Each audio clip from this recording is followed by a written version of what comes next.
RJD की प्रवक्ता प्रियंका भारती ने यूट्यूबर मनीष कश्यप की जो धुलाई की है तो सब देखते रह गए।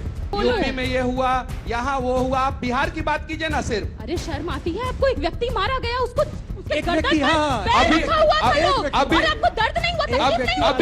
अभी हम लोग नहीं होती है। विक्टिम कार्ड बोलते हैं, पहचान है हमारी, वो विक्टिम कार्ड नहीं है। कोई दलित है उसकी पहचान है, कोई पिछड़ा है उसकी पहचान है। उसको क्या प्रिविलेजेस मिलेंगे, नहीं मिलेंगे, कितना आगे पहुंचेगा नहीं पहुंचेगा, वो उससे तय होता है। और अगर आप ये एक्सेप्ट नहीं करते तो हमको बताइए। इसीलिए बुरा बात साफ करो का नारा दे अपने रहे थे ना। बेटे के नाम में भारद्वाज का जो बुरा बात साफ करो का नारा। प्रियंका भारती बोलती रही और सन्न मनीष कश्यप मुंह देखते रह गए। और हाँ, ये तो कुछ भी नहीं था, गर्मा गर्मी तो यहां तक पहुंच गई कि बात माफी मांगने तक पर आ गई। प्रशांत किशोर क्रिमिनल नहीं है क्या? खुले मंच से उन्होंने कहा कि चोरी और चमारी जैसे शब्दावली का इस्तेमाल किया। क्या क्यों प्रशांत किशोर पांडे पैदा होते ही संत हो जाते हैं? और कोई रविदास मुसहर समुदाय से पैदा होगा वो चोर हो जाता है? ये क्रिमिनल है। और दूसरी बात, क्रिमिनल इसलिए कह रही हूँ क्योंकि इसी मानसिकता से आगे क्या होता है ना, हरिओम वाल्मीकि जैसे लोगों को चोर बोल के मार दिया जाता है। इसी मानसिकता से सुनिए, पाटलिपुत्र की धरती है, अशोक की धरती, और मैं मौर्य वंश से आती हूँ। अब 2 मिनट बोलिए और 2 मिनट मुझे बोलने दीजिए। ये बताएं कि सबसे ज्यादा दलितों पे अत्याचार बिहार में किसने किया है? रिपोर्ट सबमिट करें। माफी मांगिए। और ये वही मनीष कश्यप हैं जो आज तक ये फैसला नहीं ले पाए कि किस पार्टी का बनकर रहना है। टिकट के लिए हर पार्टी में चक्कर मारते हैं, कभी निर्दलीय तो कभी बीजेपी और अब नई जनसुराज। यहां भी कई बार तिलमिलाकर भागते हुए इन्हें देखा गया, लेकिन चूंकि अब कोई विकल्प बचा नहीं है इसलिए हार मानकर उसी में बने हुए हैं। बिहार में पलटूबाजों की गिनती होती है तो इन्हें नीतीश कुमार से ऊपर गिना जाता है। सोचिए, खैर आरजेडी की महिला प्रवक्ता ने केवल मनीष कश्यप को ही आड़े हाथों नहीं लिया, बल्कि मंच पर मौजूद जेडीयू के प्रवक्ता भी थे वहां पर। उन्हें भी मंगलराज का ऐसा जवाब मिला कि माइक उठाकर रख दिए। आंकड़ों पर बात करते हैं क्योंकि मुझे मनोहर कहानियां नहीं पसंद है। आंकड़ों पर बात करते हैं।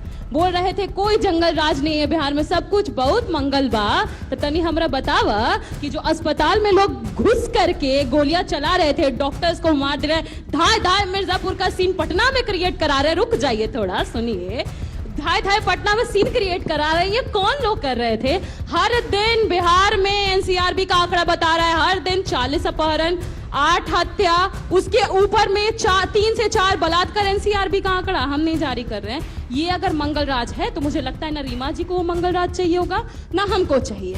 पर फिर हाँ, अब जब कहते हैं कि वो जंगल राज था तो हमको बता दीजिए, अगर दलित, पिछड़ा, वंचित, शोषित अगर बोलता है वो जंगल राज कहा जाता है, तो हमको लगता है ऐसा जंगल राज हर वंचित शोषित को चाहिए। एक सलाह हम दे रहे हैं, दानिश जी यहाँ पर बैठे हुए हैं, बोल दीजिएगा उनको सीधे सीधे, आप कह दे सम्राट चौधरी जी हम मेरे पास डिग्री नहीं है, उसके लिए लालू जी जिम्मेदार है, काम खत्म हो जाएगा, ज्यादा कुछ नहीं करना है। आंकड़ों के साथ जब प्रियंका भारती मंगलराज की पोल पट्टी खोलने लगी तो बीजेपी और जेडीयू के प्रवक्ता दाएं बाएं देखने लगे। एक तरफ प्रियंका भारती ने जहां सरकार समर्थित चैनल पर प्रवक्ताओं की बोलती बंद कर दी, तो वहीं इन्हीं की सहयोगी कंचना यादव, उन्होंने तो एनडीए के पूरे फॉर्मूले की पोल खोलकर रख दी।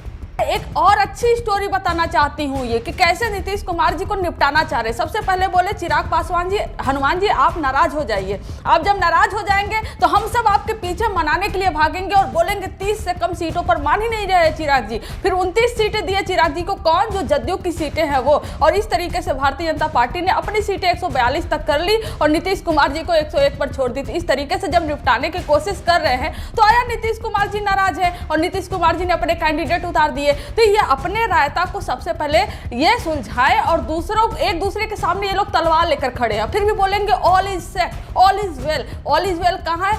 एंकर की कोशिश थी कि तेजस्वी यादव और राहुल गांधी के बीच की तकरार को दिखाने की, नहीं कंचना ने एजेंडा चलने नहीं दिया। उन्होंने तो यहां तक कह दिया कि बिहार पटना से चलता है, दिल्ली से नहीं। राहुल गांधी ने उनको बैरंग लौटा दिया जब आए थे तेजस्वी। ये कौन सी बात हुई? कोई क्या ऑफिशियल कुछ प्रेस में कुछ रिलीज किया गया था क्या? आज मुलाकात होनी है तेजस्वी जी का राहुल गांधी जी से, ऐसा कुछ नहीं। राहुल गांधी दिल्ली में थे।